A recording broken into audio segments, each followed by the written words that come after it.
नमस्कार, आप देख रहे हैं दूरदर्शन किसान कार्यक्रम हेलो किसान में आप सभी का स्वागत है। मैं हूं मोनालिसा। इस कार्यक्रम में हम कृषि से जुड़े हुए ऐसे अहम विषय लेकर आते हैं जिस पर हम विशेषज्ञ मेहमानों से विस्तार से चर्चा करते हैं ताकि वो जानकारियां जो है वो आपके काम आ सके और इससे आप अपनी आमदनी बढ़ा सके। आज जिन विषयों पर खासतौर पर हम चर्चा करेंगे वो सबसे पहले आपको बता दें ताकि आप भी अपने सवालों के साथ हमारे साथ इस कार्यक्रम में जुड़ सकें। तो आज के जो विषय है हेलो किसान कार्यक्रम में वो है फल और सब्जी प्रसंस्करण और किन्नू तुड़ाई के बाद सावधानियां और बाजार। तो ये ऐसे विषय हैं जिनके बारे में अगर आप गौर करेंगे या जिन पर ध्यान देंगे तो ये सीधे सीधे आपकी आमदनी से जुड़ा हुआ है। इससे आपकी आमदनी में इजाफा हो सकता है। तो वो कौन कौन सी बातें हैं, जानकारियां हैं, उस पर हम चर्चा करेंगे। आप भी अपने सवालों के साथ हमारे साथ जुड़ सकते हैं। हमारे टोल फ्री नंबर्स हैं 1800-113060 और 1800-113061। ये टोल फ्री नंबर है, यानी कि मुफ्त में आप कॉल कर सकते हैं। तो बेझिझक कॉल करें और हमारे विशेषज्ञ मेहमानों से आप सुझाव ले सकते हैं। तो आइए आपका परिचय करा देते हैं हमारे मेहमानों से। हमारे साथ यहाँ पर मौजूद हैं डॉक्टर ऋतु सिंह, जो कि वैज्ञानिक है कृषि विज्ञान केंद्र उजवा, नई दिल्ली में। नमस्कार। नमस्कार। और इसके साथ ही डॉक्टर विपिन महाजन भी हमारे साथ इस वक्त जुड़े हुए हैं, जो कि निदेशक है पंजाब बागवानी कटाई उपरांत केंद्र लुधियाना से। डॉक्टर महाजन, आपका भी बहुत बहुत स्वागत है इस कार्यक्रम में। धन्यवाद मैम। नमस्कार। नमस्कार। तो हमारे दोनों खास मेहमान हमारे साथ जुड़े हुए हैं और चर्चा की शुरुआत करते हैं। जैसा कि हमारा पहला विषय है फल सब्जियों का प्रसंस्करण। तो डॉक्टर ऋतु, हम समझना चाहेंगे आपसे कि प्रसंस्करण जो है इसकी क्या उपयोगिता होती है और जो किसान है वो किस तरह से उनकी आमदनी बढ़ाने में सीधे सीधे ये जुड़ा हुआ होता है प्रसंस्करण करना। देखिए, किसान अपने खेत में वर्ष भर मेहनत करता है और एक उसका मुख्य उद्देश्य होता है कि जो उसको उत्पादन मिले उसका उसको सही दाम मिल सके। तो कई बार ऐसा हो जाता है कि मौसम में कोई एक फसल बहुत ज़्यादा उपलब्ध हो जाती है जिसकी वजह से जो दाम है वो उनको नहीं मिल पाता, तो किसानों को नुकसान होता है। और साथ ही साथ जब हम बात करते हैं कि आने वाले दूसरे मौसम में, मान लीजिए टमाटर का उदाहरण लें, टमाटर अभी आपका बहुत ज़्यादा उपलब्ध हो जाएगा कि दाम आपका बहुत ज़्यादा कम हो जाएगा, पर यही टमाटर आपका अगर आप मई जून में इस्तेमाल करना चाहेंगे तो दाम उसका बहुत ज़्यादा बढ़ जाएगा जी। तो इसका सबसे अच्छा विकल्प है किसानों के लिए भी और इसमें एक कहेंगे व्यवसाय शुरू करने के लिए भी कि इसका जब मौसम में आपके पास फल या सब्जी उपलब्ध है बहुत मात्रा में, क्योंकि दाम उसका कम होता है, तो उस समय उसका प्रसंस्करण कर लिया जाए। मतलब उसका ऐसा एक रूप बदल दिया जाए कि आप लंबे समय तक उसको इस्तेमाल कर सकें। तो वो प्रसंस्करण, टमाटर की बात करें तो टमाटर की सॉस है, टमाटर का केचप है, टमाटर की प्यूरी है, टमाटर का पेस्ट है, इन सबको आप लंबे समय तक परिरक्षित कर सकते हैं और प्रसंस्करण के उत्पाद के रूप में इसका इस्तेमाल कर सकते हैं। तो दोनों को इसमें फायदा होता है। किसानों को तो होगा ही होगा, और किसान ही अगर इसको व्यवसाय के रूप में ले लेते हैं कि जो किसान टमाटर का किसान है वो इसका प्रसंस्करण करके अगर दाम बेचेगा तो उसको जो हमारा कहते हैं ना कि दुगनी आय का लक्ष्य वो भी हमारा पूरा होगा। क्योंकि टमाटर का दाम अगर आप देखें तो जब मौसम में उपलब्ध होता है तो 10 रुपए 15 रुपए ऐसे किलो मिलता है, पर वही अगर आप टमाटर की सॉस बना दी जाए तो 100 से 150 रुपए किलो चला जाता। तो आप देखिए कितना ज्यादा दाम बढ़ गया अगर आपने उसका प्रसंस्करण कर दिया। तो यही सीधा जो आपको आय है सीधा किसान के पास भी आ जाएगी और जो कोई व्यवसाय इसका करना चाहता है उसको भी मिल जाएगी। तो दोनों को ही फायदा है। व्यवसाय की शुरुआत आप कर सकते हैं, किन किन बातों का ध्यान रखना चाहिए, कहां से प्रशिक्षण ले सकते हैं, इन तमाम बातों के बारे में जानकारी लेंगे। लेकिन फिलहाल नजर डाल लेते हैं एक रिपोर्ट पर।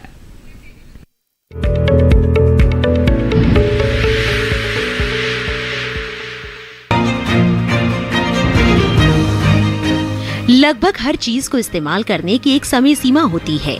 फल और सब्जियों को भी एक सीमित समय तक ही उपयोग में लाया जा सकता है, लेकिन अगर पूरे साल आपको कुछ खास फलों और सब्जियों का स्वाद चखना है तो इसके लिए प्रसंस्करण को अपनाना होगा। जी हाँ, प्रसंस्करण का मतलब ऐसी तकनीक से है जिसमें खाने की चीजों की प्रोसेसिंग कर उसे नए रूप में पेश किया जाता है। अगर बात आंवला, टमाटर, मिर्च, गाजर और अमरूद की करें तो इन सभी का प्रसंस्करण करके न सिर्फ इन्हें लंबे समय तक स्टोर किया जा सकता है बल्कि अच्छा मुनाफा भी कमाया जा सकता है। भारत के खाद्य प्रसंस्करण उद्योग क्षेत्र में प्रसंस्कृत खाद्य के निर्यात की भी पर्याप्त संभावनाएं हैं। बात अगर आंवले के प्रसंस्करण की करें तो संसाधित आंवला पदार्थों में सबसे पहले आंवले की कैंडी आती है। आंवले की मीठी और चटपटी कैंडी एक पौष्टिक उत्पाद है। आंवला कैंडी जगह भी कम घेरती है और इसका ज्यादा समय तक भंडारण भी किया जा सकता है। आंवला कैंडी के अलावा आंवले का प्रसंस्करण करके मुरब्बा, स्क्वैश और आंवला पाउडर भी बनाया जा सकता है। वहीं टमाटर का प्रसंस्करण भी अच्छा मुनाफा देता है। टमाटर बहुत जल्दी खराब होने वाली सब्जी है। ऐसे में टमाटर की प्यूरी केचप बनाकर इसका प्रसंस्करण किया जा सकता है। बाजार में टोमेटो केचप की खूब मांग रहती है। मिर्च का अचार बनाया जा सकता है तो गाजर से अचार और मुरब्बा बनाकर इसका प्रसंस्करण कर सकते हैं। वहीं अमरूद से कई तरह के उत्पाद बनाए जा सकते हैं। अमरूद का प्रसंस्करण करके जूस, कैंडी और जैम तैयार किया जा सकता है। खाद्य प्रसंस्करण से पोषण स्तर में तो सुधार किया ही जाता है, साथ ही रोजगार के नए अवसर भी पैदा करने में मदद मिलती है।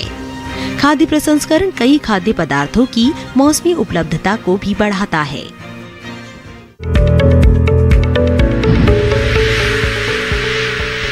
तो इस रिपोर्ट के जरिए देखा आपने कि अगर किसान खाद्य प्रसंस्करण से जुड़ते हैं तो किस तरह से उनकी आमदनी में काफी इजाफा हो सकता है।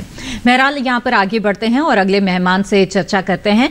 डॉक्टर महाजन, आपसे जानना चाहेंगे किन्नू के बारे में। किसान काफी बड़ी तादाद में किन्नू की जो खेती है उससे जुड़े हुए हैं और ये किन्नू का मौसम भी चल रहा है। ऐसे में तुड़ाई को लेकर किन बातों को ध्यान रखना चाहिए इस समय? वैसे तो कोई भी फल सब्जी है, हमें तुड़ाई के टाइम उन्हें उनकी तरफ अच्छी तरह ध्यान देना चाहिए, क्योंकि तुड़ाई एक ऐसा पैरामीटर है, अगर उसके टाइम हम अच्छी तरह ध्यान नहीं देंगे तो किसी भी फल सब्जी में उसका नुकसान हो सकता है जी। उसी के उपरांत हमें कहते हैं कि किन्नू को जब तोड़ना हो तो उसको कैंची के साथ, क्योंकि एक स्पेशल कैंची होती है जिसको हम स्केटर कहते हैं या क्लिपर कहते हैं जी। जब भी किन्नू को तोड़ना उस क्लिपर के साथ ही इसको काटना चाहिए। किन्नू को कभी खींच के नहीं तोड़ना चाहिए। अगर हम खींच के तोड़ेंगे, किन्नू के ऊपर एक कुदरत की तरफ से एक डंडी लगी होती है, अगर खींच के तोड़ेंगे तो डंडी भी किन्नू से अलग हो जाती है और वहां से किसी भी तरह की बीमारी या फंगस आने का डर रहता है जी। तो किन्नू को अगर हम कैंची के साथ काटेंगे तो उसमें एक हरा बटन होता है, दो बटन जितनी देर तक किन्नू के साथ जुड़ा रहेगा उतनी देर तक किन्नू फ्रेश रहता है जी। तो हम तो हमेशा किसानों को ये कहते हैं कि जब भी किन्नू की कटाई करनी है तो कैंची के साथ कटाई करें जी। बिल्कुल डॉक्टर महाजन, आगे भी आपका रुख करेंगे और भी जानकारियां लेंगे, लेकिन फिलहाल नजर डाल लेते हैं एक रिपोर्ट पर।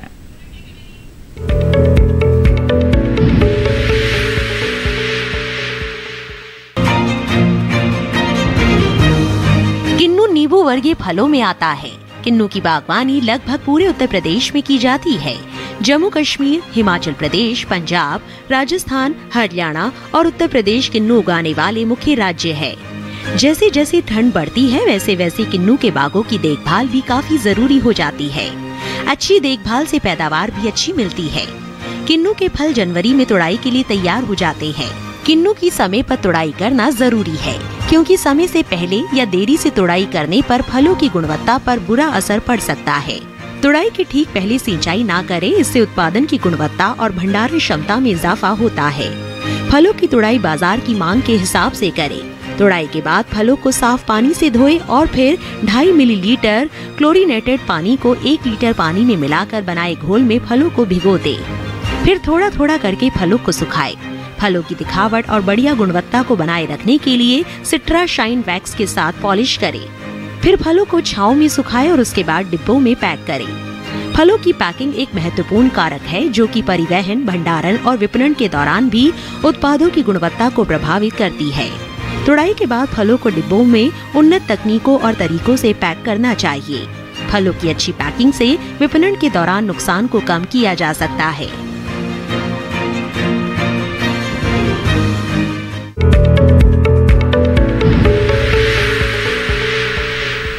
जी हाँ, तो किन्नू की तुड़ाई से जुड़ी ये छोटी सी रिपोर्ट आपने देखी। बातचीत को यहाँ पर आगे बढ़ाते हैं और डॉक्टर महाजन, आपसे जानना चाहेंगे कि किन्नू की जो तुड़ाई है उसके समय ये ध्यान रखना बहुत जरूरी है कि क्या फल तुड़ाई के लिए तैयार है या नहीं है, तो कैसे ये जाने कि अब समय हो गया है?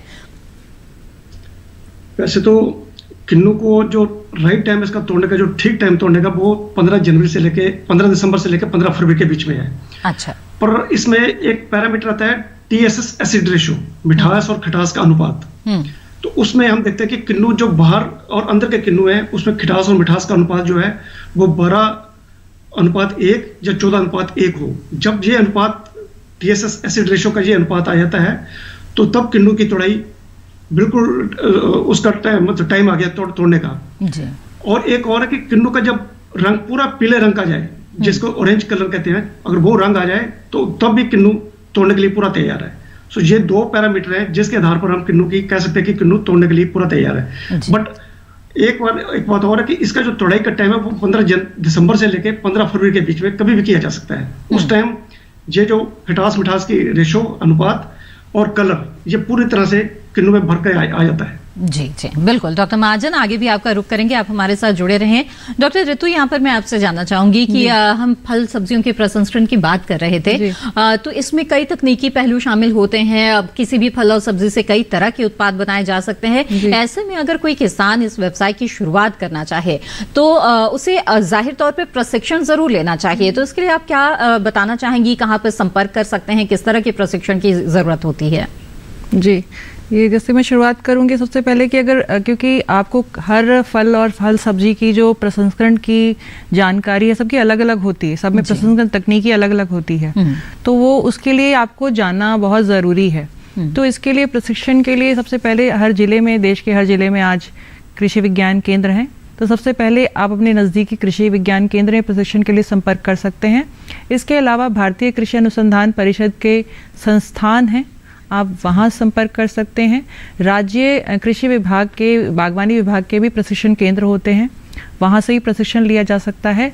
और कृषि विश्वविद्यालय, वहाँ से ही प्रशिक्षण प्राप्त किया जा सकता है, क्योंकि अब कहेंगे कि अच्छा एक हमारा दौर चल रहा है इंटरनेट वगैरह का, तो काफ़ी सभी लोग इस्तेमाल करते हैं, तो और सभी संस्थानों की, कृषि विज्ञान केंद्रों की वेबसाइट वगैरह ही बनाई गई हैं, और हमारा किसान कॉल सेंटर भी है, वहाँ से ही फ़ोन करके आप अपने नज़दीकी जो भी आपका केंद्र है वहाँ संपर्क करके प्रशिक्षण प्राप्त कर सकते हैं। और क्या इस प्रशिक्षण में जो बाजारीकरण है उसके बारे में भी जानकारी किसानों को मिल जाती है, क्योंकि ये बहुत अहम हो जाता है जानना? जी बिल्कुल, क्योंकि जो भी हम उत्पाद बना रहे हैं हमारा मुख्य उद्देश्य होता है कि उसका हमें बाजार करना है और हमें अच्छा दाम मिले, तो वो इस प्रशिक्षण के दौरान ये पूरी जानकारी दी जाती है। क्योंकि ये जो प्रशिक्षण, खासकर जो कृषि विज्ञान केंद्र ये प्रशिक्षण आयोजित करते हैं, वो इनको नाम देते हैं व्यावसायिक प्रशिक्षण, क्योंकि आपने इस प्रसंस्करण के क्रिया से जो आपने सीखा, इसको आप एक व्यवसाय के रूप में अपनाएं। तो इस मकसद से हम लोग ये कृषि विज्ञान केंद्र के द्वारा प्रशिक्षण देते हैं। तो इसमें बाजार के साथ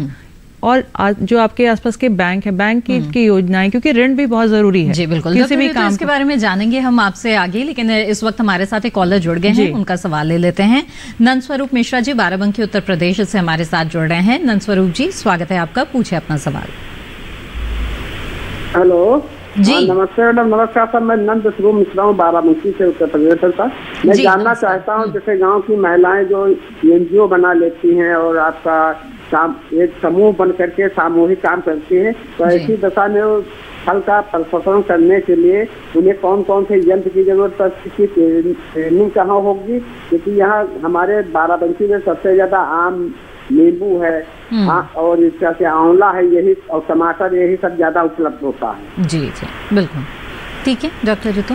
इसमें सबसे से बताया कि महिलाएं कैसे मिलके कर सकती हैं, तो बहुत अच्छी बात है कि महिलाओं का एक समूह आपके पास है। तो अब जैसे स्वयं सहायता समूह महिलाओं के होते हैं आजकल, अब हम लोग इसको कृषक उत्पादक संगठन का भी नाम दे रहे हैं, क्योंकि इनके लिए सरकार ने कई योजनाएं जो दी हैं, तो इनके लिए खासकर मतलब कहेंगे स्पेशल इनको दिया है कि ताकि अगर हम कृषि उत्पादन संगठन के रूप में आते हैं तो हमें उन योजनाओं का काफ़ी लाभ मिल सकता है। तो आप सबसे पहले तो एक समूह बना लें महिलाओं का, और जैसे आपने बताया कि आपके क्षेत्र में आम, नींबू और आंवला काफ़ी है, तो हमें जब भी प्रसंस्करण करना हो तो कच्चा माल हमारे आसपास होना चाहिए। तो ये बहुत अच्छी बात है कि आपके पास कच्चा माल है उपलब्ध। तो उन्हीं उत्पादों को देखते हुए आप नज़दीकी किसी भी कृषि संस्थान या कृषि विज्ञान केंद्र में संपर्क करके अपनी महिलाओं को प्रशिक्षण दिलवा सकते हैं। आम, नींबू और आंवला में कई उत्पाद आपको वहाँ पे बनाने सिखाए जाएंगे, उनका कैसे प्रसंस्करण करना है, कैसे उनकी पैकिंग करनी है और कैसे उनका बाजार करना है। तो ये सारा आपको काम वहाँ पे सिखाया जा सकता है, और समूह में है तो समूह में काम हमेशा सफल ही होगा। मेरी आप मतलब मुझे लगता है यही उम्मीद है। जी जी बिल्कुल। आइए अब आगे बढ़ते हैं। नंदस्वरूप जी, मुझे उम्मीद है आपके सवाल का जवाब आपको मिल गया होगा। डॉक्टर महाजन, अब आपसे जानना चाहेंगे कि तुड़ाई के लिए आपने बताया कि किस तरह से तुड़ाई करनी है, क्या कुछ और सावधानियों का जिक्र यहाँ पर आप करना चाहेंगे तुड़ाई के दौरान? बड़ा अच्छा क्वेश्चन है ये। तुड़ाई के बाद कभी भी किन्नू को जमीन पर या बाग में ना फेंके। जी जी। किन्नू को तोड़ने के बाद या तो उसको कपड़े के थैले में इकट्ठा करें या फिर प्लास्टिक के क्रेट में। ऐसा करने से किन्नू की लाइफ, जो शेल्फ लाइफ है, वो अच्छी तरह बढ़ जाती है। और किन्नू को हम कई बार हमने देखा कि किसान किन्नू को तोड़ने के बाद मिट्टी में फेंक देते हैं, जब घास में फेंक देते हैं, उससे वहां पर उसके ऊपर थोड़े बहुत जख्म पड़ जाते हैं। और जब इसको हम पैक करते हैं तो जब तक ये मंडी में पहुंचता है तब तक इसमें खराबी आनी शुरू हो जाती है। तो सबसे ध्यान रखने वाली बात है कि इसको तोड़ने के उपरांत इसको कपड़े के थैले में डालें या सीधे प्लास्टिक के क्रेट में डालें। जी जी। ऐसा करने से उसकी शेल्फ लाइफ और उसकी जो गुणवत्ता है वो बरकरार रहेगी। जी ठीक है डॉक्टर महाजन, फिर से आपका रुख करेंगे। इस बीच हमारे साथ एक कॉलर जुड़ गए हैं, उनका सवाल यहाँ पे ले लेते हैं। राजीव तिवारी जी इस वक्त बाराबंकी उत्तर प्रदेश से हमारे साथ जुड़ रहे हैं। जी राजीव जी। राजीव जी अपना सवाल पूछ सकते हैं आप। हेलो मैम, नमस्कार। राजीव जी मेरी आवाज मिल रही है आपको? हेलो जी राजीव जी, आपकी आवाज बहुत ही धीमी मिल रही है, कृपया थोड़ा तेज बोले, अपना सवाल पूछ सकते हैं आप। हेलो मैम, मैं फूड प्रोसेसिंग के रोजगार के बारे में जानना चाहता हूँ। आप किस चीज के बारे में जानना चाहते हैं, एक बार फिर से दोहरा दें। हेलो जी मैं फूड प्रोसेसिंग के रोजगार के बारे में जानना चाहता हूँ। जी जी, कोई खास सवाल प्रसंस्करण से जुड़ा हुआ? जी मैम। ठीक है, आइए तो खाद्य प्रसंस्करण के बारे में जानते हैं। डॉक्टर रितु बताएं, और कि जो प्रसंस्करण है उसके दौरान जब भी व्यवसाय की शुरुआत करे कोई, तो कैसे करें? जैसे बताया कि प्रसंस्करण से कोई भी आप सबसे पहले अपने यहाँ का देख लीजिए कि आपके यहाँ पे क्या फसल सबसे ज़्यादा उपलब्ध हो रही है। तो क्योंकि अभी सरकार ने पिछले 2020 में ही वो योजना शुरू करी है, एक जिला एक उत्पाद। तो उसमें काफ़ी योजनाएं हैं जिसको प्रसंस्करण के क्षेत्र में आगे बढ़ाने के लिए सरकार ने पहल ली है। तो इसमें आप अपने जिला में अपने देख सकते हैं कि आपके क्षेत्र में एक तो क्या उत्पाद ज़्यादा हो रहा है, या एक जिला एक उत्पाद में क्या आपका उत्पाद है जी। तो आपने कोई भी आप जैसे आंवला ही आप मान के चलें या हरी मिर्च है, इन कोई भी आप लेंगे कि ज़्यादा हो रहा है तो उसके प्रसंस्करण के क्षेत्र में आए, क्योंकि वो आपको दाम कम में मिलेगा, आपको अलग से खरीदना नहीं पड़ेगा, आप सीधा खेत से खरीद रहे हैं। खेत से खरीदने पे आपका दाम कम हो जाता है और फिर उसका प्रसंस्करण आपने करना है तो कई उत्पाद बन सकते हैं। जैसे कि अभी एक फिल्म में दिखाया भी गया था कि आंवले के कितने उत्पाद बन सकते हैं, मिर्च से आप क्या क्या बना सकते हैं। तो ये आप इसके पर आप जानकारी लेंगे प्रशिक्षण के द्वारा जी, जिसमें करके पूरा दिखाया जाता है कि कैसे आपने आंवला का प्रसंस्करण करना है, आंवला कैसे सुखाना है, मुरब्बा कैसे बनाना है, वो सारा करके दिखाया जाता है। सिर्फ लिखवाया नहीं जाता, किताबी ज्ञान नहीं, आपको प्रैक्टिकल के द्वारा आपको दिखाया जाता है। तो वो आप वहां पे सीख लें और फिर कैसे आपको ऋण मिलता है वो भी बताया जाएगा। पर आप थोड़े से शुरू करें, कोई भी आप इकाई लगाते हैं, ताकि आपको कि शुरू में थोड़ा बहुत आपको दिक्कतें आएंगी, तो इसीलिए हम सुझाव देते हैं कि थोड़े से शुरू करें, यानी कि छोटे स्तर से शुरू करें, कम से नहीं, ताकि आपका एक बार जब आपको लग जाए कि हाँ मेरा अच्छा जा रहा है, मेरा बाजार भी अच्छा हो रहा है, तो फिर उसको धीरे धीरे बढ़ाएं। तो इस तरीके से आप शुरू कर सकते हैं राजीव जी। जी बिल्कुल राजीव जी, उम्मीद है आपके सवाल का जवाब मिल गया होगा। अगले कॉलर कैलाश जी इस वक्त हमारे साथ जुड़ रहे हैं सवाई माधोपुर राजस्थान से, आइए उनसे बात कर ले। कैलाश जी स्वागत है आपका, पूछे अपना सवाल। हाँ मैडम, मैं ये पूछना चाह रहा हूँ कि अमरूद के बगीचे, अमरूद का ना जूस कैसे बनाया जाता है, व्हाइट वाले अमरूद से या लाल वाले से? अच्छा ठीक है, आइए जानते हैं जी। डॉक्टर रितु, आप दोनों अमरूद से जूस बना सकते हैं, सफ़ेद वाले से भी और गुलाबी वाले से भी। पर क्योंकि एक हमारा एक वो है कि अमरूद का जूस यानी कि गुलाबी रंग हमारे दिमाग में ये आता है, तो इसलिए गुलाबी को ज़्यादा प्रेफर किया जाता है, क्योंकि उसमें मिठास आपकी ज़्यादा होती है। तो उसका आप जूस बना सकते हैं। इसकी प्रसंस्करण विधि होती है कि इसमें अमरूद को हम लोग काट के पीसते हैं और फिर इसका जो है जूस बनाते हैं। तो ये आपको इसमें प्रसंस्करण कैसे करना, उसको सुरक्षित कैसे करना है, वो सारी आपको विस्तार पूर्वक जानकारी मिल जाएगी। तो आप दोनों में से किसी को भी ले सकते हैं। पर अभी क्योंकि अमरूद का बहुत अच्छा मौसम है, पर आपने ये ध्यान रखना है कि जूस बनाने के लिए आपके अमरूद पके हों, बहुत ज्यादा पके ना, पर पके होने चाहिए। तो ये आपने ध्यान रखना है। तो उनका इस्तेमाल आप करके जूस बना सकते हैं और संरक्षण कर। और क्या क्या उत्पाद तैयार किया अमरूद से आप जैसे जूस तो है ही, आप जेली बनाते हैं जो कि चमकदार एक उत्पाद होता है और ये अमरूद के रस से बनती है। अच्छा, अमरूद के गूदे से और आप जैम बना सकते हैं। अमरूद से आप टॉफी भी बना सकते हैं, जो कि बच्चों के लिए काफी मतलब बच्चे पसंद करेंगे और क्योंकि मीठा उत्पाद है तो और नाम टॉफी सुन के बच्चे भी अच्छे लगते हैं। जेली बहुत अच्छी बनती है और यही नहीं, आप अमरूद को सुखा के उसका पाउडर भी बना सकते हैं, जिसका हम इस्तेमाल और चीजों में कर सकते हैं, आपका चटनी बनाने में कर सकते हैं।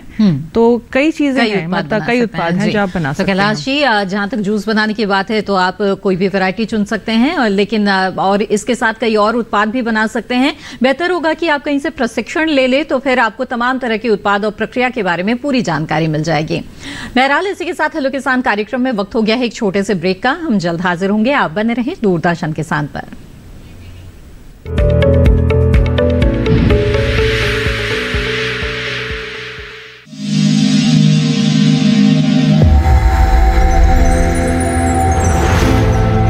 आत्मनिर्भर किसान भारत की शान। उत्पादन में आत्मनिर्भर होने के साथ साथ फसल की कटाई के उपरांत उपज की हानि को रोकने, ग्रामीण क्षेत्रों में रोजगार सृजन करने और बीज से बाजार तक के विजन को मजबूती देने के उद्देश्य से 1 वर्ष पूर्व माननीय प्रधानमंत्री श्री नरेंद्र मोदी जी ने एक महत्वाकांक्षी केंद्रीय योजना एग्रीकल्चर इंफ्रास्ट्रक्चर फंड की शुरुआत की। इस आधुनिक इंफ्रास्ट्रक्चर से कृषि आधारित उद्योग लगाने में एक बहुत बड़ा बदलाव आएगा और बहुत बड़ी गति आएगी। साथियों, अब हम उस स्थिति की तरफ बढ़ रहे हैं जहां गांव के कृषि उद्योगों से फूड आधारित उत्पाद शहर जाएंगे और यही तो आत्मनिर्भर भारत अभियान का संकल्प है। एग्रीकल्चर इंफ्रास्ट्रक्चर फंड से पात्र लाभार्थी गोदामों का निर्माण कर सकते हैं, छटाई या ग्रेडिंग इकाई, पैकिंग हाउस, सप्लाई चेन और कोल्ड चेन जैसी सुविधाएं या फिर प्राथमिक कृषि प्रसंस्करण केंद्र की स्थापना कर सकते हैं। इस योजना के तहत पात्र लाभार्थियों को 2 करोड़ रुपए तक के ऋण पर अधिकतम 7 वर्ष के लिए ब्याज में 3% तक की छूट दी जा रही है। ऋण पुनर्भुगतान के लिए 6 महीने से 2 वर्ष तक मोरेटोरियम की सुविधा भी उपलब्ध है। इस योजना ने अब तक सफलता की कई मिसालें कायम की हैं, जैसे कि मध्य प्रदेश के लाभार्थी श्री विपिन त्रिपाठी ने एग्रीकल्चर वेस्ट से बायोफ्यूल बनाने का इनोवेटिव प्राइमरी प्रोसेसिंग सेंटर लगाया है। लोन मिलने की वजह से हम समय पर सारी मशीनों का प्रोक्योरमेंट और सारा सिविल वर्क टाइम पे करवा पाए, जिससे ये प्रोजेक्ट को लगाना संभव हो पाए। राजस्थान के लाभार्थी श्री यशवर्धन मुंद्रा ने सॉर्टिंग एंड ग्रेडिंग यूनिट लगाकर रोजगार के अवसर पैदा किए हैं। कर्नाटक की महिला उद्यमी श्रीमती ममता वी ने प्राइमरी प्रोसेसिंग सेंटर लगाकर प्रगति की नई राह चुनी है। ಸಣ್ಣ ಪುಟ್ಟ ಉದ್ಯಮಿಗಳನ್ನ ಮತ್ತಷ್ಟು ಅಗ್ರಿಕಲ್ಚರ್ ಅಲ್ಲಿ ಹೆಚ್ಚು ನಾವು ಇನ್ನಷ್ಟು ಸಾಧನೆ ಮಾಡಲಿಕ್ಕೆ ಕಾರಣಕಾರಕವಾದಂತ ಈ ಅಗ್ರಿಕಲ್ಚರಲ್ ಇನ್ಫ್ರಾಸ್ಟ್ರಕ್ಚರ್ ಫಂಡ್ ಇಂದ ನಮ್ಮ ಇನ್ನಷ್ಟು ಯೋಜನೆಗಳು ಆಯೋಜನೆಗಳು ಉತ್ತಮಗೊಂಡಿದೆ। राजस्थान के लाभार्थी श्री दिनेश भट्टर ने जीरे की प्रोसेसिंग यूनिट लगाकर आसपास के ग्रामीणों को आत्मनिर्भरता प्रदान की है। महाराष्ट्र के लाभार्थी श्री अनूप कुमार मोहता ने वेयर हाउस बनाकर अन्न भंडारण को सुनिश्चित किया है। आज देश के कोने कोने से किसान, कृषि उद्यमी, किसान उत्पादक संघ, प्राथमिक कृषि सहकारी समितियां, स्वयं सहायता समूह और कृषि उपज मंडियां इस योजना का लाभ उठा रहे हैं।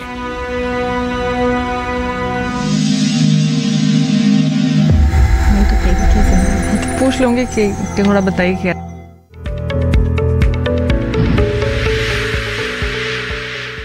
ब्रेक के बाद आप सभी का फिर से स्वागत है कार्यक्रम हेलो किसान में। आज इस कार्यक्रम में हम फल सब्जी प्रसंस्करण के बारे में चर्चा कर रहे हैं। इसके साथ ही किन्नू की तुड़ाई और सावधानियों के बारे में भी बातचीत जारी है। अगर इन विषयों के बारे में आप जानकारी चाहते हैं तो आप हमारे टोल फ्री नंबर पर कॉल कर सकते हैं और हमारे खास मेहमानों से सवाल पूछकर उनसे सुझाव ले सकते हैं। इस वक्त हमारे साथ एक कॉलर जुड़े हुए हैं, उनका सवाल यहाँ पर ले लेते हैं। हमारे साथ है यहाँ पर प्यारेलाल जी सीकर राजस्थान से, आइए उनसे बात करें। जी प्यारेलाल जी, स्वागत है आपका, पूछिए अपना सवाल। प्यारेलाल जी कृपया टीवी की आवाज बंद कर दीजिएगा, बातचीत में रुकावट आएगी। जी पूछिए सवाल। मैं अब बैगन का मैं खेती किया हूँ और बैगन का पेड़ क्यों मर जाता है पौधा? बैंगन अच्छा, बैंगन का पौधा मर जाता है, ऐसा कह रहे हैं आप? हाँ, कहीं कहीं का पौधा बीच का से मरना स्टार्ट हो गया है। जी जी, तो क्या दावा डाले हैं कि क्या करें उसमें? जी प्यारेलाल जी, आज का जो हमारा विषय है वो प्रसंस्करण से जुड़ा हुआ है और किन्नू की तुड़ाई से जुड़ा हुआ है। तो अगर किसी फल सब्जी के प्रसंस्करण के बारे में आपको जानना चाहते हैं तो सवाल पूछ सकते हैं। जी शुक्रिया प्यारेलाल जी, आप हमारे साथ जुड़े और आपसे गुजारिश रहेगी कि जब भी हम और भी जो कीट और रोग के बारे में, प्रबंधन के बारे में हम जब भी विषय लेकर आते हैं तो उसके साथ आप जरूर जुड़े। इसके अलावा आप कॉल सेंटर के जरिए भी अपने सवाल दर्ज करा सकते हैं और हम ये सवाल जो है कार्यक्रम में शामिल करते हैं। बहरहाल यहाँ पर आगे बढ़ेंगे, बातचीत को आगे बढ़ाते हुए डॉक्टर महाजन, मैं आपका रुख करना चाहूंगी कि किन्नू की तुड़ाई की बात हम कर रहे थे और इसके दौरान कुछ सावधानियों के बारे में भी आपने बताया। अब बात आती है कि उसे बाजार ले जाना है, इसके लिए उसकी जो पैकिंग है या फिर तैयारी है वो इस तरह से की जाए कि उसके अच्छे भाव मिल पाए। तो ऐसे में कौन कौन सी विधियां हैं जिन्हें अपनानी पड़ती है, पॉलिशिंग करनी पड़ती है, ग्रेडिंग करनी पड़ती है, तो इनका क्या महत्व है और किस तरह करें? ये बहुत अच्छा क्वेश्चन है जी, क्योंकि तुड़ाई के बाद और मंडी करने से पहले हमें कुछ और प्रयत्न है जो हमें करने चाहिए किन्नू के लिए। जैसे कि अपने पॉलिशिंग की बात की, वैक्सिंग की बात की। भारत सरकार ने वैसे 3 वैक्स मंजूर किए हुए हैं। इसमें शेलक वैक्स है, कॉर्नोवा वैक्स है और बीज वैक्स। और किन्नू के लिए जो सिट्राशाइन, जैसे आपने अपनी रिपोर्ट में बताया, सिट्राशाइन एक शेलक वैक्स है जिसको कि भारत सरकार से मंजूरी मिली हुई है और इसका इस्तेमाल करना चाहिए। जी। वैक्सिंग में हमें बहुत ध्यान रखने की बात है कि जब वैक्स करना है तो 1 टन के प्रति, मतलब 1000 किलो किन्नू के प्रति हमें 1 लीटर वैक्स ही यूज करना चाहिए। अच्छा। अगर इस वैक्स की तय मोटी लग जाएगी इसके ऊपर, तब किन्नू की क्वालिटी में फर्क पड़ेगा। ये जब वैक्स करते हैं तो बड़ा ही थिन, जिसको पतला वैक्स कहते हैं, उसकी पॉलिशिंग होनी चाहिए। जी। और आजकल तो बड़ी अच्छी अच्छी मशीनें आ रही हैं, ऑटोमेटिक मशीनें लगी, पंजाब में तो काफी इनकी मशीनें लगी हुई हैं जिसको वैक्सिंग लाइंस कहते हैं। अगर कोई किसान छोटे स्केल के ऊपर काम करना चाहता है तो वो जो घर के स्पॉन्ज वगैरह होता है, जो कोई नरम कपड़ा होता है, उसमें वैक्स को डुबो के अच्छी तरह से निचोड़ के फिर अकेले किन्नू के ऊपर वैक्स पॉलिश कर सकता है। अगर बड़े स्केल पर बात है तो उसमें मशीनों का काम होता है, तो जिसमें ऑटोमेटिक मशीनें हैं जो कि इसके ऊपर वैक्सिंग करती जाती है। वैक्सिंग करने के बाद इनको अच्छी तरह सुखा के फिर इसको गत्ते के डब्बे में या प्लास्टिक के क्रेट में पैक करके मंडीकरण करना चाहिए। और उसके बीच में एक और जो स्टेप आता है वो हमारा ग्रेडिंग करता है। जी। तो किन्नू के 6 ग्रेड होते हैं जो हमारे अपीडा या directorate of marketing and inspection, जो 2 हमारे भारत सरकार के डिपार्टमेंट है जिन्होंने 6 ग्रेड इसके अप्रूव किए हुए हैं। तो इसमें 10 किलो में 45 दाने भी आते हैं, 10 किलो में 51 दाने आते हैं, 10 किलो में 54 दाने आते हैं, 60 दाने, 72 दाने और 84 दाने, ये 6 ग्रेड हैं। सो 10 किलो में 45 दाने भी आते हैं, 10 किलो में। माफ कीजिएगा डॉक्टर महाजन, यहाँ पर आपको रुकना पड़ेगा। एक कॉलर इस बीच हमारे साथ जुड़ गए, उनका सवाल ले लेते हैं, फिर ग्रेडिंग के बारे में आपसे आगे भी जानकारी लेंगे। तो हमारे साथ इस समय विद्यासागर जी जुड़ रहे हैं गोरखपुर उत्तर प्रदेश से, आइए उनसे बात कर लें। विद्यासागर जी, आपका स्वागत है। सबसे पहले आपसे गुजारिश करना चाहूंगी कि टीवी की आवाज बंद कर दीजिए, इससे बातचीत में रुकावट आएगी। आप फोन लाइन के जरिए बातचीत करें और अपना सवाल पूछें। विद्यासागर जी, कृपया टीवी की आवाज बंद कर दें। जी धन्यवाद। जी हाँ मैडम, आवाज मिल रही है? जी बिल्कुल मिल रही है, पूछे क्या सवाल है आपका? अमरूद का प्रसंस्करण करना चाहते हैं हम, जैसे बरसात के मौसम में बहुत ज्यादा हो जाता है। जी जी जी, कोई खास सवाल विद्यासागर जी? चलिए, अमरूद के प्रसंस्करण के बारे में जानना चाहते हैं, ठीक है।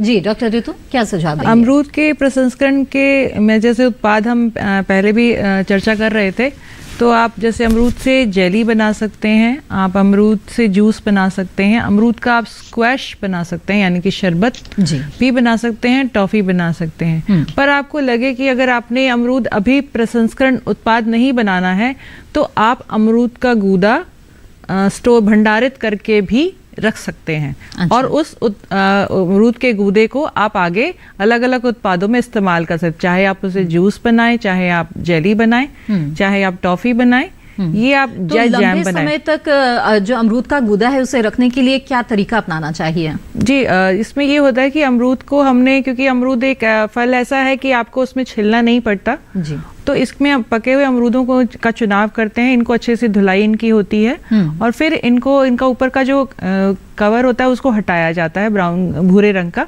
और फिर जिस भी आकार में आप काटना, ऐसे आकार में काटे कि आपकी आसानी से पिसाई हो जाए। अच्छा, तो इसके बाद इसको पीसा जाता है और फिर छाना भी जाता है। मोटी छलनी का इस्तेमाल किया जाता है छानने के लिए, और फिर इनको हम 1 मिनट तक 85 डिग्री के तापमान पर गर्म करते हैं। और उसको गर्म करने के बाद इसमें कुछ परिरक्षक हमें इस्तेमाल करने होते हैं, वो डाले जाते हैं। तो प्रति किलो अगर आपका गूदा तैयार होता है तो उसमें हम सिट्रिक एसिड 10 ग्राम और 1 ग्राम पोटेशियम मेटाबाइसल्फाइड या सोडियम बेंजोएट का इस्तेमाल करते हैं। और फिर इसको अपने जो भी आपके कंटेनर हैं, डब्बे हैं, उसमें पूरा भर के ऊपर टॉप तक और सील टाइट करके आप इसको भंडारित कर सकते हैं। और अगर आप कमरे के तापमान पे रखते हैं तो लगभग आप 6 महीने तक इसको भंडारित कर सकते हैं। अच्छा। अगर आप और भी कम तापमान यानी कि 1 से 3 डिग्री का तापमान देते हैं तो आप साल भर तक इसको संरक्षित करके रख सकते हैं। तो ये आसान उपाय है। अगर बस इनकी आप जानकारी, तकनीकी जानकारी कहीं प्रशिक्षण लेके जरूर लें तो बहुत अच्छा रहेगा आपके लिए। जी बिल्कुल। आइए आगे बढ़ते हैं। इस वक्त हमारे साथ एक और कॉलर जुड़ गए हैं, उनका सवाल लेते हैं। इंद्रजीत जी इस वक्त हमारे साथ जुड़ रहे हैं। जी नमस्कार, स्वागत है आपका, पूछिए अपना सवाल। हेलो जी। हाँ नमस्ते मैडम। जी नमस्कार, पूछिए अपना सवाल। मैं इंदर सिंह जादव ने एक प्रगतिशील कृषक हूँ। मेरे आकाशवाणी इंदौर पे कार्यक्रम भी आते रहते हैं क्षतिग्रस्त। मेरा मेम से ये प्रश्न है कि आजकल जो बाजार से फल खरीदते हैं, सेब फल खरीदते हैं, उन पे पॉलिश आती है आपकी, ये प्लास्टिक की या वैक्स की इकाई की आती है, तो फल को जो है छील कर खाना चाहिए कि क्या आती है कि नहीं आती है? मैं थोड़ा ये क्लियर करना चाहता हूँ। ठीक है, आइए जान। जैसे अभी डॉक्टर विपिन महाजन ने बताया कि वैक्स की कोटिंग की जाती है, खासकर कुछ फलों पे, सभी पे नहीं। जैसे आपका कीनू है, आपका सेब है, संतरा है, इन पे की जाती है कोटिंग। तो ये जो कोटिंग होती है ये खाने वाली कोटिंग है और ये सरकार द्वारा मान्य प्राप्त होते हैं, तो मान्यता प्राप्त होते हैं। तो इनको खाने में कोई दिक्कत नहीं, पर आप कोई भी ऐसा फल लेकर आते हैं तो अब एक बार अवश्य धो लें। अगर आपको लगे कि नहीं मुझे नहीं खाना है तो आप गुनगुने पानी में धो लें और फिर काट के इस्तेमाल कर सकते हैं। पर जो छिलने वाले फल हैं उनको आपको काटना, उनका छिलका उतार के ही खाने के लिए इस्तेमाल करना पड़ेगा। उनको आपको, क्योंकि धुलाई की जरूरत भी नहीं है, कि जैसे आपका अनानास है तो उसका आपको पूरी मोटा छिलका उतारना होता है। आम है, आम का पूरा आप छिलका उतार सकते हैं। आपको सेब के छिलका उतारने की आवश्यकता नहीं है, क्योंकि इसमें खाद्य जो आपका वैक्स है वो आपका खाने वाला ही उपयुक्त हुआ है। जी जी। आइए आगे बढ़ते हैं। डॉक्टर महाजन, आपके पास मैं रुक करना चाहूंगी। और जैसा कि इससे पहले हमारी बातचीत हो रही थी ग्रेडिंग को लेकर, तो बताएं जो ग्रेडिंग है आम भाषा में आपसे जानना चाहेंगे कि इसका क्या तात्पर्य है, क्या महत्व है और क्या जो प्रक्रिया है जिसके बारे में आप बता रहे थे। जैसे मैं किन्नू के ग्रेड के बारे में बता रहा था, वैसे ग्रेडिंग का तो मार्केटिंग में बहुत ज्यादा महत्व है जी। क्योंकि अगर हम किसी भी फल या सब्जी को ग्रेड करके लेके जाएंगे तो मार्केट में हमें अच्छा दाम मिलेगा। जैसे मैं एक छोटा सा एग्जांपल देता हूँ। जैसे 1 क्विंटल आपके पास कोई भी फल या सब्जी है, उसमें से 30% ए ग्रेड निकलता है, 30% बी ग्रेड और 40% सी ग्रेड निकलता है। अगर हम सारे फल सब्जी को इकट्ठा करके लेके जाएंगे तो हमें मार्केट में, जब मंडी में व्यापारी हमें छोटे ग्रेड का भाव देगा जी। अगर हम इसको अलग अलग ग्रेड करके ले जाएंगे तो हमें उतने ही % प्रॉफिट होगा जी। तो ग्रेडिंग का तो यानी कि ये अलग अलग श्रेणियों में फलों को बांटा जाता है, किस आधार पर बांटा जाता है? इनको साइज के आधार पर बांटा जाता है। वैसे नॉर्मली सबसे ज्यादा जो हिंदुस्तान में, हमारे भारतवर्ष में जो ग्रेडिंग है वो साइज के आधार पर की जाती है जी। पर जब बाहर के देशों में देखें तो वहां पर कलर के आधार पर, रंग के आधार पर भी ग्रेडिंग की जाती है। अच्छा। पर तो हमारे भारतवर्ष में साइज के आधार पर, और जितनी भी मशीनें बनी है, चाहे वो सेब की है, चाहे किन्नू की है, या और फल सब्जी की है, वो साइज के आधार पर ही हमारी ग्रेडिंग की जाती है। अच्छा। किन्नू में जैसे मैं बात कर रहा था कि हमारे 6 ग्रेड होते हैं, जो कि हमारी एक भारत सरकार का डिपार्टमेंट है अपीडा, जिन्होंने 6 ग्रेड अप्रूव किए हैं इसके, जिसमें 10 किलो में 45 दाने भी आते हैं, 10 किलो में 51 दाने, 54 दाने, 60 दाने, 72 दाने, 84 दाने जी। इनका मतलब यही है कि जो 60 और 72 दाने हैं, इसका मार्केट में सबसे ज्यादा रेट मिलता है। 45 दाने बहुत बड़ा साइज होता है, उसका मार्केट में रेट कम मिलता है। तो हमें इस हिसाब से ग्रेड करके इसको मंडी में लेके जाना चाहिए। बिल्कुल। तो ग्रेडिंग करना बेहद ज़रूरी है, उसी के आधार पर आप जो बक्से हैं वो तैयार करते हैं और फिर जब उस तरीके से बाजार में जाता है तो उसका भाव जो है वो बढ़ जाता है। तो गुणवत्ता का ध्यान रखना बेहद ज़रूरी है अच्छे भाव के लिए। बातचीत को आगे बढ़ाते हैं डॉक्टर ऋतु, अब आपसे मैं ये जानना चाहूंगी कि ये एक व्यवसाय है प्रसंस्करण करके उसे बाजार में ले जाना, तो उसके लिए ऋण की भी आवश्यकता होती है इस व्यवसाय को शुरू करने के लिए। तो ऐसी क्या व्यवस्था है किसानों के लिए और जिसका वो लाभ उठा सकते हैं? जी, इसके लिए जैसे प्रसंस्करण के क्षेत्र में अगर बात करें तो एक हमारा मंत्रालय है, खाद्य प्रसंस्करण मंत्रालय है, और इसी में काफ़ी योजनाएं इनकी आ रही हैं। और अभी हाल ही में जैसे हम बता रहे हैं कि PMFME आया है, यानी कि जो भी हमारे, क्योंकि प्रोसेसिंग कई लोग कर रहे हैं पर मतलब कहेंगे व्यवस्थित नहीं है, सुव्यवस्थित नहीं है, तो इनको व्यवस्थित करने के लिए ये सरकार ने योजना लाई है कि जिसमें अगर आप जो भी काम आप कर रहे हैं छोटा, तो अगर आपको उसमें मशीनरी की ज़रूरत है तो उस योजना के तहत आपको वो मशीन मिल सकती है। अगर आपको पैकिंग की ज़रूरत है तो उसके लिए आपको पैकिंग की तकनीकी जानकारी मिल सकती है। और अगर आपको बाज़ार में दिक्कत आ रही तो आपको उसके लिए भी आपको रास्ते बताए जाते हैं कि आप ये कर सकते हैं। तो इसमें काफ़ी योजनाएं इनकी खाद्य प्रसंस्करण मंत्रालय की तो आ ही रही हैं, साथ ही साथ हमारा खादी उद्योग भी है, वहाँ से भी आपको बाज़ार से जोड़ा जाता है। वहाँ से ये प्रशिक्षण आप लेके वहाँ उनके जितने भी कहेंगे कि जगह जगह पे दुकान या उनके जो प्रदर्शनी लगती हैं, तो वहाँ पे आप एक मौका देते हैं कि आप बाज़ार कर सकें, और वो ऋण भी देते हैं अपनी इकाई को शुरू करने के लिए। और इसके अलावा आप बैंक की, जो भी हमारे बैंक हैं उनकी योजनाएं हैं, वो छोटे से, जैसे आपका मुद्रा योजना है या और अन्य योजनाएं हैं, आपका कहेंगे कि स्टार्टअप इंडिया है, स्टैंड अप इंडिया है, तो जिसमें आप मुद्रा योजना सबसे शुरुआती जिसको करना है तो वो मुद्रा योजना से शुरू कर सकता है। जो कर चुका है, बीच में खड़ा है, वो स्टार्टअप से ऋण का ले सकता है। तो ऋण के लिए कोई दिक्कत नहीं है, पर आपको आगे आने की आवश्यकता है, और साथ ही साथ आगे तब आए जब आपके पास एक तकनीकी जानकारी का होल्ड हो। अच्छा, ताकि आप एक व्यवसाय में सक्षम है कि हाँ मैं इस काम को कर सकता हूँ, बाजार कर सकता हूँ, तो उसमें आप आगे आए। बिल्कुल, आइए आगे बढ़ते हैं हम, और एक कॉलर हमारे साथ जुड़े हुए हैं, उनका सवाल यहाँ पर ले लेते हैं। राजवीर सिंह जी इस वक्त सहारनपुर उत्तर प्रदेश से हमारे साथ जुड़े हुए हैं। जी राजवीर जी, स्वागत है आपका, पूछे अपना सवाल। राजवीर जी, टीवी की आवाज कृपया बंद कर दीजिए, फोन लाइन के जरिए बातचीत करें। हाँ जी, टीवी की आवाज बंद है जी, पूछिए सवाल। जी, किन्नू और संतरे में क्या अंतर है जी? अच्छा डॉक्टर महाजन बताएं, किन्नू और जो संतरा है इसमें क्या अंतर है? बड़ा अच्छा क्वेश्चन है जी, हमें कई ऐसे क्वेश्चन आते हैं। किन्नू एक मैंड्रिन की वैरायटी है जी, क्योंकि एक स्वीट ऑरेंज आता है, मीठा संतरा जिसको कहते हैं, एक मैंड्रिन। तो किन्नू मैंड्रिन की वैरायटी है, और संतरा स्वीट ऑरेंज के अंडर आता है जी, स्वीट ऑरेंज की वैरायटी है जी, जिसको माल्टा कह देते हैं। बिल्कुल, जैसे नागपुर का जो नागपुर वाला जो संतरा है, और एक और मैं इसका डिफरेंस बताना चाहूंगा, किन्नू का जो छिलका वो टाइट होता है, किन्नू छीलने में काफी मुश्किल होता है, और संतरा की लूज स्किन होती है, जब इसको छीलते हैं तो अच्छी तरह छिला जाता है ये। बिल्कुल, तो ये तमाम अंतर है किन्नू और संतरे में। डॉक्टर महाजन, अब जानना चाहेंगे कि जो पैकिंग है वो किस तरह से करें ताकि बाजार में बिल्कुल सही, अच्छे आकार में और अच्छी स्थिति में पहुंचे, ताकि उनको, किसानों को भाव भी अच्छा मिल सके। किन्नू की जो रिकमेंडेड पैकिंग है वो या तो गत्ते का डब्बा ही, जिसको कॉर्रुगेटेड फाइबरबोर्ड कार्टन कहते हैं हम, या प्लास्टिक क्रेट। गत्ते का डब्बा 10 किलो का है, जिसको एक्सपोर्ट क्वालिटी, जिस डिस्टेंट मार्केट करने दूसरे प्रदेशों में भेजना है तो 10 किलो का डब्बा होता है, और प्लास्टिक क्रेट 20 किलो की होती है।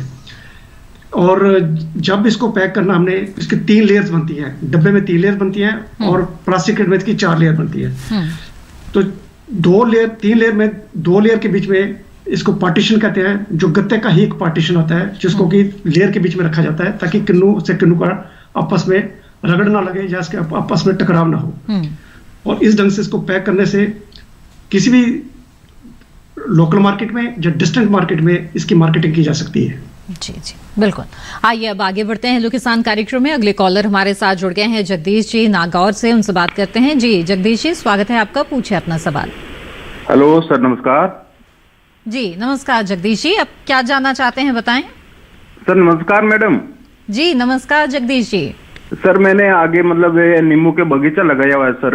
ठीक है। हाँ, उनसे आगे मैं किन्नू के मतलब पौधे लगवा सकता हूँ क्या सर? लगा सकता हूँ। अच्छा जी, डॉक्टर महाजन बताएं क्या सुझाव देंगे आप? हाँ, कहाँ से नागौर राजस्थान से ताल्लुक रखते हैं? हाँ, नागौर राजस्थान से सर जी। हाँ, लगा सकते हैं। हाँ जी। देखो, किन्नू और नींबू जब पौधे का जो डिस्टेंस होता है वो 6 मीटर होता है, 20 फुट होता है। तो वो आप 20 फुट के डिस्टेंस पर पौधे से पौधे का फर्क और लाइन में डिफरेंस जो है वो 20 फुट का होता है। तो वो आप लगा सकते हैं। और ये किसी अच्छी नर्सरी से लें पौधे जब भी लेने हैं, क्योंकि इसमें सबसे बड़ी प्रॉब्लम फाइटोप्थोरा की होती है। तो किसी भी जो नर्सरी सर्टिफाइड नर्सरी है, आपकी सरकार की तरफ से सर्टिफाइड नर्सरी है, चाहे राजस्थान से ले, चाहे हरियाणा से ले, चाहे पंजाब से ले, और सर्टिफाइड नर्सरी से ही लें। जो नेशनल हॉर्टिकल्चर बोर्ड ने कुछ नर्सरी सर्टिफाई की हैं, उन्हीं नर्सरी से आपको पौधे लेने चाहिए और आप लगा सकते हैं उनको। बिल्कुल।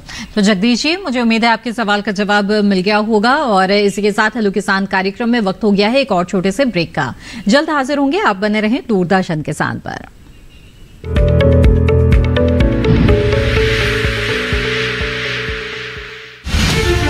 अन्नदाता किसानों की खुशहाली और उनकी आय में बढ़ोतरी के लिए भारत सरकार लगातार प्रयासरत है।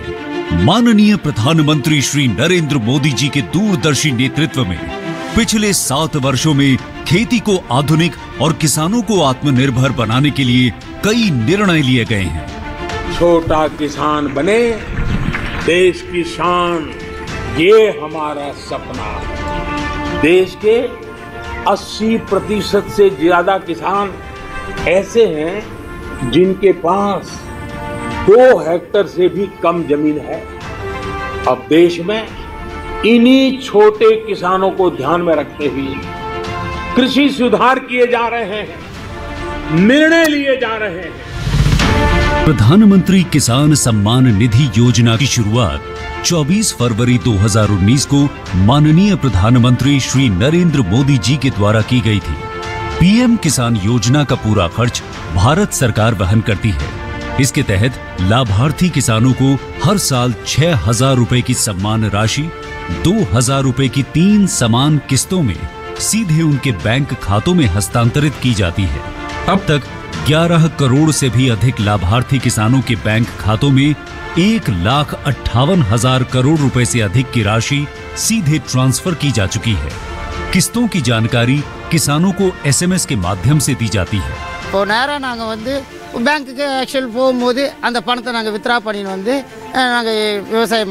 इस मदद से बुआई के पहले अब किसानों को बीज, खाद, कीटनाशक और कृषि संबंधी अन्य जरूरतों के लिए साहूकारों के आगे हाथ नहीं फैलाना पड़ता।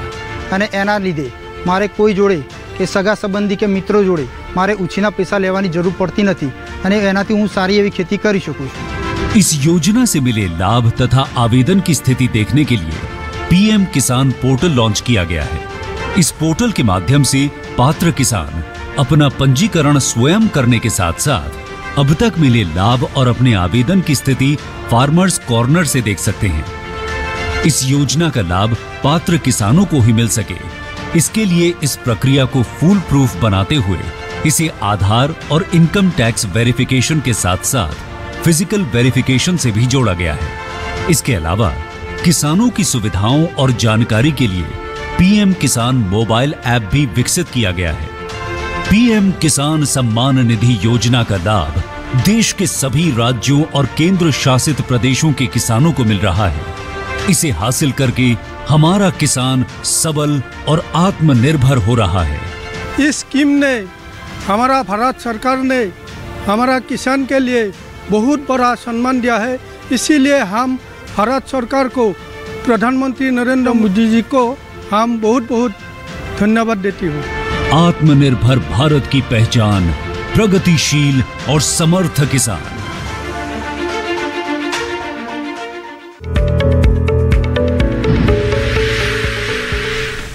ब्रेक के बाद आप सभी का फिर से स्वागत है। आप देख रहे हैं कार्यक्रम हेलो किसान। इस वक्त हमारे साथ एक कॉलर जुड़ गए हैं, आइए उनसे बात करते हैं। कुंदन जी इस वक्त अकोला महाराष्ट्र से हमारे साथ जुड़े हुए हैं। कुंदन जी स्वागत है आपका, पूछे अपना सवाल। कुंदन जी, आपसे गुजारिश होगी कि टीवी की आवाज बंद कर दीजिए, सीधे सीधे फोन लाइन के जरिए बातचीत करें। मेरी आवाज मिल रही है आपको? मैडम, मुझे ये सवाल पूछना है कि ये आंवला का प्योर जूस होता है, उसको कैसे प्रिजर्व किया जाए और उसका एंड प्रोडक्ट क्या बनाया जाए? अच्छा, ठीक है, बताएं डॉक्टर ऋतु। आंवला का जूस के लिए आपको क्योंकि आंवला काफ़ी सख्त फल होता है, तो इसका जो हमारे आम जूसर है इनसे नहीं निकल सकता, तो इनके लिए अलग मशीन आती है, तो उसमें आपको आंवले का जूस आप निकाल सकते हैं। और इसके बाद जैसे हमने अमरूद का गूदा है उसका संरक्षण किया था, वैसे ही इसको आंवले के जूस को हमने 85 डिग्री पे गर्म करना है 1 मिनट तक, और उसके बाद इसमें आपने जो परिरक्षक हैं 10 ग्राम प्रति लीटर पे आपने सिट्रिक एसिड और 1 ग्राम पोटेशियम मेटाबाइसल्फाइड का इस्तेमाल करके, और ऐसी पैकिंग में आपने भंडारित करना है कि गाढ़े रंग के आपके बर्तन हो या बॉटल्स हो, क्योंकि अगर आंवला में विटामिन सी बहुत होता है और हवा के या रोशनी के संपर्क में आके इसका जो कलर है वो चेंज हो जाता है, तो वो कलर में बदलाव ना हो, रंग में बदलाव ना हो, तो उसमें आप इस तरीके गाढ़े रंग की पैकिंग कर सकते हैं। आपने कहा कि क्या इसके अंत उत्पाद बन सकते हैं जूस से ना जी। तो अगर आप जूस का, अगर प्लेन जूस का भी रूप में भी इस्तेमाल कर सकते हैं, क्योंकि आंवला एक काफ़ी अच्छा फल है, विटामिन सी प्रचुर मात्रा में एक ऐसा फल है अकेला जिसमें विटामिन सी प्रचुर मात्रा में पाया जाता है, और इसका विटामिन सी अगर हम इसको तापमान भी दें तो नष्ट काफ़ी हद तक नहीं होता, जबकि और फलों में विटामिन सी उच्च तापमान देने पर नष्ट हो जाता है, पर इसका नहीं होता। तो ये काफ़ी अच्छा फल है और इसको जीवनदायी फल भी कहते हैं, मतलब दीर्घायु, मतलब आपकी उम्र बढ़ाने वाला फल भी इसको कहते हैं जी, क्योंकि तो इसके आप जूस से आप स्क्वैश बना सकते हैं, आप छोटे जैसे हमारे माजा या कुछ और भी जैसे आपके उत्पाद आते हैं पीने वाले, सीधे पीने वाले पेय पदार्थ आते हैं, आप वो बना सकते हैं 2-3 इसमें फलों का मिश्रण करके, जैसे आपने अदरक के साथ पुदीना के साथ मिला के भी आप एक शरबत बना सकते हैं जूस को, ठीक है। और जो आपका जो बचता है इसमें आपने जूस आपने निकाल दिया, तो उसके बाद आपके पास आंवला सूखा, मतलब आंवला आपके पास पाउडर फॉर्म में बचेगा, तो उसको आप सुखा सकते हैं जी। तो उस सुखाए हुए को पाउडर बना सकते हैं, और उस पाउडर से आप जैसे हमारे पाचन के त्रिफला है आप वो बना सकते हैं, चूर्ण बना सकते हैं, गोलियां बना सकते हैं, और बालों के इसके इस्तेमाल के लिए भी हिना के साथ मिला के भी एक हर्बल पाउडर बना सकते हैं। तो बहुत सारे उत्पाद हैं आपके पास जी। आइए अब आगे बढ़ते हैं, अगले कॉलर इस बीच हमारे साथ जुड़ गए हैं, उनसे बात कर ले। धर्मेंद्र जी अलीगढ़ उत्तर प्रदेश से हमारे साथ जुड़े हुए हैं जी। धर्मेंद्र जी स्वागत है आपका, पूछिए अपना सवाल। सर टीवी की आवाज बंद कर दीजिए धर्मेंद्र जी। जी सर जी पूछिए अपना सवाल। मैम मैं ये पूछना चाहता हूँ, जैसे जो आंवला की खेती के, ठीक है मैम मैं ये पूछना चाहता हूँ कि जो ये आंवला की जो खेती है इससे मुझे अधिक बेनिफिट कैसे मिले? जी ठीक है, तो प्रसंस्करण से जुड़ा जो सवाल है वो ले लेते हैं कि किस तरह से इसके प्रसंस्करण से आपको अच्छी आमदनी हो सकती है। तो डॉक्टर ऋतु आप आंवले के बारे में बता रही थी, कुछ और जानकारी अगर इसमें जोड़ना चाहें। जैसे अभी आंवला आपका जो फल है और अभी सिर्फ 2-1 महीने ही आपके जनवरी तक ही आपका आएगा, और उसके बाद इसके दाम बहुत बढ़ जाते हैं जी, क्योंकि एक अच्छा फल है और इस बीमारी के दौरान हमें सबको इसके गुण के बारे में ज़्यादा पता लगा है। बिल्कुल। तो क्योंकि कहेंगे बीमारी से लड़ने की क्षमता आपको आंवला देता है, क्योंकि विटामिन सी भरपूर, एंटीऑक्सीडेंट रिच जिसे बोला जाता है एक आंवला है, तो आप इसके अनगिनत उत्पाद हैं जो आप आंवले से बना सकते हैं जी। तो हमने जैसे जूस की बात तो करी ही, अगर आप कैंडी बनाना चाहें, आप मुरब्बा बनाना चाहें, आप अचार बनाना चाहें, आंवले का पेस्ट बना के रख के आप अलग अलग चटनी वगैरह प्रकार बनाना चाहें तो वो आप बना सकते हैं। इसमें है कि आंवले के, जैसे पहले हम कहते हैं आम के आम गुठलियों के दाम, तो वही बात आंवले में भी लागू होती है, क्योंकि आंवले का आपने रस भी निकाल लिया तो उसका जो बचा हुआ भाग है उसको भी आप पाउडर के रूप में इस्तेमाल कर सकते हैं, और आंवले का जो बीज बचता है उससे तेल भी निकाला जाता है जी। तो इसके कई सारे उत्पाद हैं, बस आपको जरूरत है जानकारी लेने की, प्रशिक्षण लेने की, ट्रेनिंग लेने की, बिल्कुल, जिसकी आपको बहुत जरूरत है, क्योंकि खेती आप कर रहे हैं पर अभी आपको अभी जो आप आंवला कच्चा बेचेंगे तो वो आपका दाम आपको इतना नहीं मिलेगा, पर वही अगर आप आंवले का मुरब्बा या कैंडी बेचेंगे तो सीधा आपको 4 गुना 3 गुना दाम में बिकेगा वो। बिल्कुल। तो धर्मेंद्र जी, कई गुना आमदनी आप हासिल कर सकते हैं आंवले से, लेकिन अच्छा होगा कि आप इसके व्यवसाय की शुरुआत से पहले प्रशिक्षण ले लें। बहरहाल आगे बढ़ते हैं। डॉक्टर महाजन, आपका रुख करना चाहूंगी मैं कि जो किन्नू की तुड़ाई है और ये बाजार में जाने के लिए बिल्कुल तैयार हो गई है, पॉलिशिंग, ग्रेडिंग, पैकेजिंग, तमाम बातें आपने बता दी है, अब बाजार में बेचने की बारी है। तो ऐसे में आप क्या सुझाव देंगे, किस तरह से अच्छे भाव प्राप्त किए जा सकते हैं? वैसे तो किन्नू कि जो जैसे मैंने आपको बताया, मार्केटिंग का टाइम वो 15 दिसंबर से 15 फरवरी तक है। और कई बार हमने देखा कि इसका उत्पादन इतना ज्यादा हो जाता है तो ये मार्केट में इसका भाव एकदम गिर जाता है। तो किन्नू और दूसरे ये बिल्कुल ठंडे मौसम का फल है। जैसे आजकल पंजाब में देखा हमने कि इसको बहुत सारे लोग खाते नहीं है, क्योंकि ठंड में बहुत सारे लोग खट्टा खाना पसंद नहीं करते हैं। जितना हमारा उत्तरी भारत है, इसमें किन्नू की जो डिमांड है वो बिल्कुल कम हो जाती है। उस दौरान हमें ये कहते हैं कि किन्नू को स्टोर कर लेना चाहिए। किन्नू को 5 से लेकर 6 डिग्री तक टेम्परेचर होता है इसका। इस टेम्परेचर पर अगर हम स्टोर करें तो ये जनवरी का तोड़ा हुआ किन्नू अगर हम स्टोर करते हैं तो ये मार्च या अप्रैल में जब थोड़ी थोड़ी गर्मी आनी शुरू हो जाती है तब इसका मार्केट में दुगने से तिगुना भाव तक ये मार्केट में इसका प्राइस मिलता है और बिकना शुरू हो जाता है। तो हम ये कहते हैं कि अगर इसका उत्पादन ज्यादा है तो इसको स्टोर कर लेना चाहिए। ठीक है। अगर ठीक भाव मिल रहा है तो इसको उत्तरी भारत से दूसरे जो प्रदेश है हमारे, जैसे हैदराबाद हो गया, बेंगलोर हो गया, कलकत्ता हो गया, उस प्रदेशों में जहां पर मौसम बिल्कुल ठीक है, 12 महीने मौसम ठीक रहता है, वहां पर जाके इसका भाव अच्छा मिलता है। तो हम कई बार हम पंजाब के किसानों को या हरियाणा के किसानों को या राजस्थान के किसानों को ये रिकमेंड करते हैं कि जब भी इसकी मार्केटिंग करनी तो दूसरे प्रदेशों में करो, क्योंकि दूसरे प्रदेशों में जाके इसको अच्छा भाव मिलता है। अपने प्रदेश में करना है तो हमें थोड़े दिन के लिए इसको स्टोर कर लेना चाहिए ताकि जाके मार्च या अप्रैल में जाके इसका मंडीकरण किया जाए। जी बिल्कुल, बहुत ही अच्छा सुझाव यहाँ पर आपने दिया है। और डॉक्टर रितु, आपसे जानना चाहेंगे, वही बाजार की बात आ जाती है कि व्यवसाय शुरू कर लिया, उत्पाद तैयार कर लिया, अब सामने सवाल ये है कि इसे कहाँ और कैसे बेचें? देखिए, बाजार आपके सामने कई प्रकार के हैं और ये निर्भर करता है कि आपका उत्पाद क्या आप लेके चल रहे हैं। जी। अगर कोई भी जो जैसे अचार के रूप में ले चल रहे हैं तो अचार आपका सालों भर खाया जाता है और हर वर्ग के लोग खाना पसंद करते हैं। तो इसके बाजार के लिए आप अपने जो आपके आसपास के स्थानीय बाजार हैं आप वहीं से शुरुआत कर सकते हैं। छोटी छोटी दुकानों पे जाके शुरुआत कर सकते हैं आप, तो जैसे डिस्ट्रीब्यूटरशिप के रूप में शुरू कर सकते हैं। पर अगर ऐसे कुछ उत्पाद हैं जो कि आपको लगता है कि ये सभी वर्ग के लोग नहीं इस्तेमाल करते, तो आपको बाजार का चुनाव वैसा उस जगह पे जैसे करना पड़ेगा। जैसे सर ने बताया कि अगर अपनी जगह पे नहीं हो रहा तो आप दूसरे राज्यों में भेजो जहाँ पे वो चीज नहीं है। जैसे आंवला आपका इस क्षेत्र में ज्यादा है पर वही आंवला आपका दक्षिण भारत में नहीं है, तो आप दक्षिण भारत में आंवला के उत्पाद भेजेंगे तो वहां पे आपको दाम ज्यादा मिलेगा। तो इस तरीके से आप कर सकते हैं, जिस राज्य में जो उत्पाद ज्यादा है और जिसकी कमी है उसको बाजार करें तो आपको दाम ज्यादा अच्छा मिलेगा और आप पूरे भारतवर्ष में आपका कहीं से भी दूसरे देश में प्रदेश में आप आसानी से भेज सकते हैं और दाम भी अच्छे ले सकते हैं। तो दूसरे प्रदेशों का तो आपने सुझाव दे दिया, क्या निर्यात की भी संभावना यहाँ पर है? संक्षेप में इसका जवाब चाहूंगी। बिल्कुल बिल्कुल, निर्यात की काफी संभावनाएं हैं, क्योंकि अभी हम भारत की तुलना और देशों से करें तो प्रसंस्करण में हमारा भारत देश काफी पीछे है, और जबकि और देशों में प्रसंस्करण ही सबसे ज्यादा होता है फल सब्जियों का। तो इसकी बहुत ज्यादा सब्जियों का हमारे यहाँ पर काफी ज्यादा है और देशों में जबकि उत्पादन नहीं है इतना, पर इसीलिए उनको प्रसंस्करण करना पड़ता है। तो यानी कि हमारे प्रसंस्कृत उत्पाद की मांग विदेशों में बहुत ज्यादा होगी अगर हम निर्यात के क्षेत्र में वाला क्षेत्र है। इससे अगर आप जुड़ते हैं तो आप अपनी आमदनी में काफी इजाफा कर सकते हैं। डॉक्टर महाजन और डॉक्टर रितु, आप दोनों लगातार हमारे साथ जुड़े रहे हेलो किसान कार्यक्रम में। आप दोनों का बहुत बहुत धन्यवाद हमारे साथ जुड़ने के लिए। डॉक्टर महाजन, बहुत बहुत शुक्रिया।